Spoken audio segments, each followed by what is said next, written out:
Kita akan masuk menuju ke match closingan kita pada hari ini. Masih bersama dengan gue Jessica Jelly dan juga Eldoge. Kita masih mengkawal RRQ. Masih berharap adanya perubahan. Walaupun memang chance itu kecil, tapi chance itu ada. Dari LL, tempat yang tidak terlalu enak juga. Speaking of which, RRQ dekat dengan tim GOAT. Gue sebenarnya pengen mereka fight dan menang. Tapi resikonya begitu tinggi. Kalau mereka menang titik ini, semua cerita yang kita katakan sangat enak bagi tim GOAT akan enak bagi tim RRQ. Dan lihat, Genfos hampir menumbangkan satu, tapi backup dari bagian belakang. Begitu cekatan, but where are the other? Lapar, makan juga tumbang. RRQ hilang 2 player dalam upaya scouting. Ini bahaya banget sih. Ini udah signal bahaya, tapi Nerpeko setidaknya masih bisa mendapatkan 1 poin dari GOAT Team. Lapar dan Genfos masih punya kesempatan untuk diselamatkan. Namun di sisi lain, Viren dan juga Moxie akan bertegur sapa, sama-sama saling memasak needs. Viren harus tarik mundur, Viren harus repositioning. Mereka harus tenang, tapi gimana caranya tenang? Karena Fobsman tembakannya connect menuju ke arah Genfos. 3 melawan 3, tapi dalam upaya high ground tentu GOAT lebih diuntungkan. Nerpeko akan mulai maju lagi, Nerpeko, tapi justru Nate, The Killer Joe yang connect bahkan lapar, gagal untuk menumbangkan seorang Fobsman.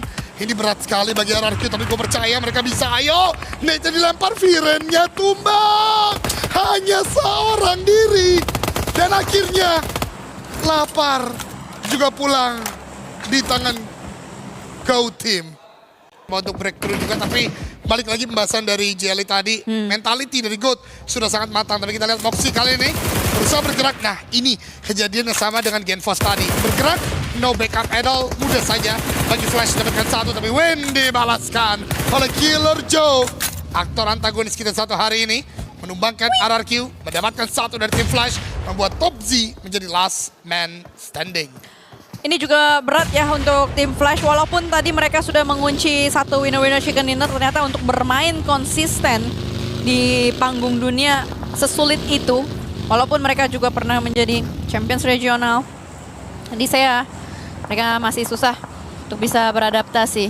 Mereka juga berada di posisi 5, peringkat 5, peringkat kuncen untuk besok. Mati lampu lagi. Aduh. Aurora yang kembali tertumbangkan. Tadi seorang Refus, kali ini Doc. IGL mereka yang tumbang. Sementara Furia mendapatkan seorang Reverb. Ternyata 3 team showdown. Furia, Reject, dan juga tadi dari tim satunya lagi tuh KRX. Nah, sekarang zona udah mulai mendonat. Ternyata dari tim AGAL atau All Gamers yang punya titik paling tengah di zona kita yang ke-7. Dan di sisi lain, akhirnya pecah juga close combat antara Kiwoom, DRX, dan juga X-Force Rejects. Baby, last man standing, mencoba keberuntungannya. Lempar net sekarang bagian kiri, pintu sudah mulai dibuka, sudah mulai terdeteksi. Adanya 2 kaki yang sedang melangkah, tapi Baby telat lagi. Needs-nya tidak berhasil. Last man standing ini untuk mencuri pemain dari Kiwoom, DRX. On the other side, Fortress sudah mulai ngebantai-bantai pemain-pemain yang akan berusaha untuk masuk dari utara. Lihat bagaimana dari 6 elimination sudah dikunci oleh Fortress. Ya, ini dia. Akhirnya fight akan mulai commencing. Furia tiba-tiba rata, bergerak dari bagian tengah. Mereka ternyata perlu untuk bergerak. Ada Fortress yang menembaki, ada beberapa tim yang lain. Gaming Star terpantau oleh Zio. Dan Doc yang melakukan eksekusi. Quick di bagian bawah juga sudah mulai terdorong oleh Blue Zone. Tembakan-tembakan muncul dari beberapa titik. Nigma menuju ke bagian Fobsman dan Quick. Nah, ini nih, hal seperti ini yang gue perlu tahu secara peraturan.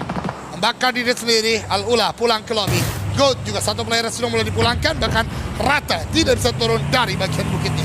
Itu antara disengaja atau tak disengaja sih? Ya, itu makanya perlu gue tahu tuh. Soalnya dia di bagian luar zona tadi. Ya, karena kan biasanya kalau kayak gitu ya udahlah sama play zone aja ya kan. Merelakan dirinya ke blue zone. Tapi Balak tidak sadar dari bagian belakang ada Baby. Last man standing dari X-Force Rejects yang gak akan bisa kemana-mana juga. Fortress masih standing dengan 3 pemain. Tadi rugi sih kehilangan Valak. Kayaknya min 1 info aja dari temennya itu. Iya, harusnya masih bisa berempat ya dengan kondisi mereka sangat diuntungkan tadi. Tapi Fortress kalau rapet sengeri itu cara mereka melakukan fight dengan lawan yang coba masuk. Tapi berpindah, tidak ke arah bagian Wolf, gua rasa. Kita harus melihat tim-tim yang lain yang masih saling berjibaku. Mungkin kita bisa melihat Nigma dan juga dari tim Aurora. Masih saling fight. Wolves masih tertumbangkan. Sementara Util, oh ternyata bukan Aurora, tapi dari tim Orangutan, termasuk tim di bagian belakang yang melakukan tembakan juga. Tapi lihat bagaimana Nigma mencoba maju, kup silang oleh tim OG atau Orangutan. Nate dilempar, hampir juga dia tumbang Jale. Dapat akhirnya. Needs kedua dari Atanki yang membuat Rauf pun tertanam. Follow up tembakan membuat Nigma Galaxy kali ini kesulitan. Dua pemain yang tersisa akan dicoba untuk dibasmi. Aru melemparkan satu. Needs Lord pun down. Atanki dan kawan-kawan membasmi Nigma Galaxy. Dan rata sudah Nigma Galaxy. Mereka tidak bisa mempertahankan posisinya. Sementara itu kita melihat bagaimana 8 tim yang masih terus ramai. Ini nggak ada yang sisa sendiri loh, Jan, 8 tim ini. Nggak ada. Paling kecil 2 player. Dan ini ngebuat Karek sekarang yang paling, baru mengatakan paling tidak baik. Karena akhirnya Thundertop berhasil meratakan mereka. Tapi lihat 6 tim yang tersisa. Tiba-tiba kita melihat perang yang tiada henti. Karena sudah sedikit wilayah yang bisa dimainkan. Aurora akan kembali ke setelan pabrik. Mereka akan bermain dengan cukup agresif. Scarface akan terpantau. Scarface terlalu whiff.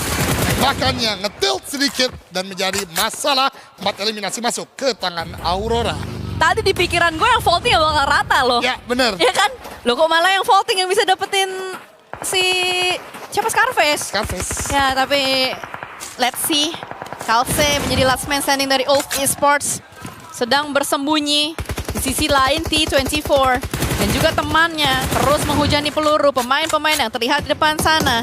Masuk perlahan, Four Tribes menginvasi satu gedung yang ada pemain-pemain dari GK dan juga IQ kembali yang terlihat namanya. All Gamers pun menjadi target sasaran dari Four Tribes. Gila, mereka kayak Spider-Man loh. Loncat dari satu gedung ke gedung yang lain. T24 tertangkap tapi mereka punya high ground. Mereka bisa untuk melakukan revive kalau masih punya smoke. Sementara GK juga mengejar Agal. All Gamers juga sudah mulai melihat potensi untuk mencari eliminasi. Molly dilempar, XZZ dibakar juga oleh Four Tribe karena revive sedang diupayakan. Util juga terus berdatangan. Sementara justru dari All Gamers, Flower H yang tumbang oleh Huzaifa mencoba mendapatkan player-player dari tim Four Tribe. Dialah yang tumbang dan menjadi eliminasi ke-11 untuk Four Tribe. Sebuah ketenangan yang dimiliki oleh pemain Four Tribes ketika Blue Zone juga memaksa mereka untuk bergerak sambil bergerak, sambil menembak. Bahkan kali ini dari Maple pun akan melakukan lemparan nades. Buy one get one free. T24 IQ down. Hanya menyisakan Huzaifa yang terakhir. Last man standing dari Four Tribes akan turun ke arah bagian bawah. Begitu low posisinya. Tapi lihat ketenangan yang dimiliki oleh Huzaifa. Last man standing yang gila banget gameplaynya. Outplay banget ya. Tapi memang tempatnya nggak enak. Dan akhirnya Four Tribes juga dipulangkan. Tapi shout out for Huzaifa, loncat dari gedung satu ke gedung yang lain dengan low HP masih bisa bertahan, bahkan mendapatkan placement point lagi untuk tim Four Tribe. A very strong team. 3 tim tersisa, Aurora, Orangutan, dan tim Ulf. Apakah Orangutan akhirnya mendapatkan chicken dinner pertama mereka? Dan iya, itu dia chicken dinner untuk tim Orangutan.